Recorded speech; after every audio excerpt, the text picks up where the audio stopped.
Coas vendas de vehículos paradas dende que se decretou o estado de alarma, os concesionarios volveron ao traballo tímidamente. Nestas primeiras xornadas, a actividade está a centrarse principalmente na reparación de pezas e recambios, especialmente baterías. Porque a xente tuvo os coches parados durante un par de meses e moitas veces os coches, se non se encenden cada 10 días aproximadamente, pois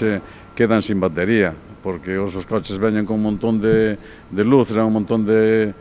historias que se non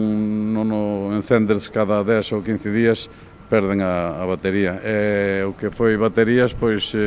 agotáronse na maioría dos sitios, agotáronse porque foi moita cantidade de xente que tuvo problemas cas baterías dos coches. O xerente de Motor Boiro confía en que as vendas, tanto de vehículos novos como de ocasión, comecen a recuperarse nos vindeiros meses. Con respecto ás ventas, pois creo que van a empezar un pouco máis suaves, porque a xente ten que volver outra vez a coller confianza,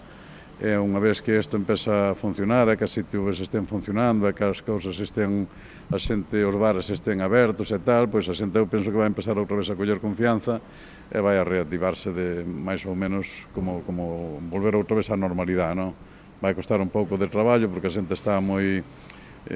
como un pouco resentida e tal, non? Pero penso que nun mes, 2 meses que isto vai empezar outra vez a coller rumbo, non? Para incentivar as vendas, Ford está a lanzar numerosas campañas de promoción, unha especialmente dirixida aos heróis desta pandemia, os sanitarios. O que teña que comprar o coche, penso que é o momento para comprar o coche, porque están con descuentos grandes, incluso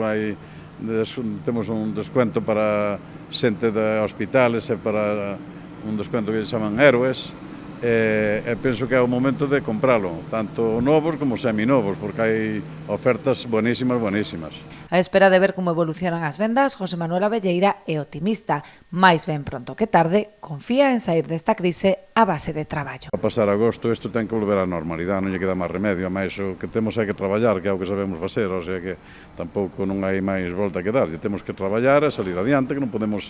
esperar a ver que nadie nos veña a resolver nada.